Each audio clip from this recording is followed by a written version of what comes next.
عندي ملل واكتئاب وزهق في اليوم اللي ما بيخلصش، يعني اكيد كل الناس زيي، في ناس زيي بيجي عليها وقت في ملل وزهق وكده. طب انا اقول لك بقى على حاجه انا طبقتها، عملت بيها وطبقتها وجابت معايا بجد والله نتيجه، وحبيت ان انا اقولها لكم ازاي بقى نتخلص كده من الملل والزهق والاكتئاب مره واحده ونخلص منهم.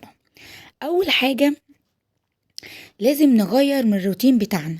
يعني مثلا انا بصحى الصبح، طبعا ولادي بيروحوا المدرسه ويعمل لهم اللانش بوكس وخلاص ومع السلامه وباي باي وخلاص على كده.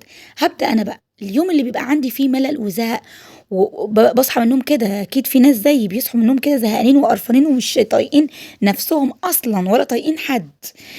بتعملي ايه؟ لا اما بتنامي، لا اما تفضلي قاعده مكانك، لا اما ما تتحركيش. انا من ضمن الناس كده. لا انا فضلت ان انا اغير من نفسي.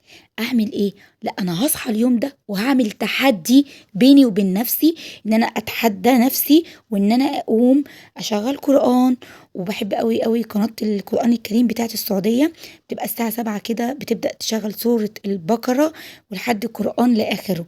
وهبدأ بقى ان انا ايه، هبدأ بقى يومي كده ان انا اشغل بخور، هبدأ اعمل فطار. قررت ان أنا طبعا انا بصحى من النوم بعمل قهوة، فقلت لا انا هعمل شاي اخضر واعمل لي ساندوتش كده واكل الفيشايه الاموره دي وايه، وهقعد كده مع نفسي في مع البخور ومع القران، مع نفسي كده في هدوء وسكون تام، ومفيش حد وروق اعصابي. وهفضل بقى ايه، الاذكار بتاعتي على طول، اشغل الاذكار بتاعتي.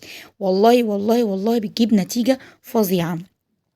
تاني حاجة المفروض ان انتي اصلا، يعني التليفون بالذات يعني بيجيب طاقة سلبية. بجد بجد انا كان ساعات بيجي عليا وقت ببقى ماسكة التليفون، ممكن يبقى يوم كامل. بجد بجد بوصل بعد كده لحالة من الملل والزهق، وساعات بخش في اكتئاب بسبب بيبقى فيه طاقة سلبية فظيعة عليكي. طب جربت ان انا ما استخدمش التليفون الصبح خالص واستخدمه بالليل، بجد فرق معايا. تاني حاجة ان انا ما تلهيش، يعني بحاول ان انا بقدر وبجاهد في الموضوع ده، بجاهد في الصلاة جامد جدا. المجاهدة بجد والله العظيم الحاجات دي يعني بتخليكي في حتة تانية خالص. فالحاجات دي مهمة جدا. بعد كده نبدأ بقى ان احنا ندلع نفسنا. طبعا انا عملت الشاي الاخضر بتاعي، طب اعمل ايه بقى؟ هبدأ ان انا اجيب التفل بتاع الشاي الاخضر واحط عليه معلقة زبادي او قشطة اللبن، وهبدأ اعمل ماسك. ايه، نفتح بشرتنا كده، إيه تبقى بشرة مشدودة وجميلة. وعايزة اقول لكم الشاي الاخضر قد ايه بجد بجد بيفتح قوي قوي البشرة. مع طبعا الزبادي او قشطة اللبن بتعمل تغذية وترطيب وشد البشرة حلو جدا جدا جدا. في نفس الوقت ان احنا برضو ما اكتئبناش، نحاول ان احنا، عايزه اقول لك انت بس لو عملتي الحاجات الاولانيه دي هتخشي على طول ان انت يعني بعد ما وانت بتعملي الماسك كده تبقي مبسوطه. شغلي بقى اغاني وانت بتعملي الماسك كده. انا فعلا شغلت اغاني وانا بعمل الماسك، لا خلاص بقى فكيت. هو انا كنت مكتئبه؟ هو انا عندي ملل اصلا؟ لا لا لا، مش عندي. كل الحاجات دي خلاص فكيت بقى.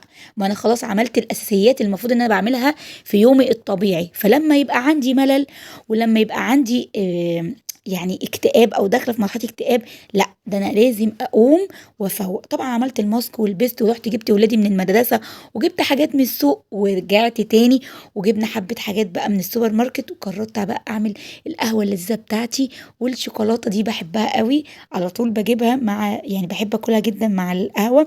وقلت يلا بقى اقعد بقى كده في الهواء الطلق، اشرب القهوه بتاعتي واسمع كده موسيقى هاديه. ومش مهم انت في اليوم ده تعملي حاجه بجد والله، يعني ولا تروقي ولا تعملي، ما انت كده كده هتروقي عادي. ما انت كده كده لو ما روقتيش النهارده هيتراكم عليكي لبكره وهتعملي الاتنين، ما فيش مشكله. بس اهم حاجه انا ريحتي مزاجي، علشان انا ما اكبتش نفسي ولا اكبت العيال واقعد ايه الهم اللي انا فيه او اكتئابي او مللي اروح مطلعه على العيال. لا انا اقعد مع نفسي واستقنيز كده زي ما بيقولوا كده مع نفسي، هدوء هدوء هدوء لحد ما اهدى وارجع تاني زي ما انا.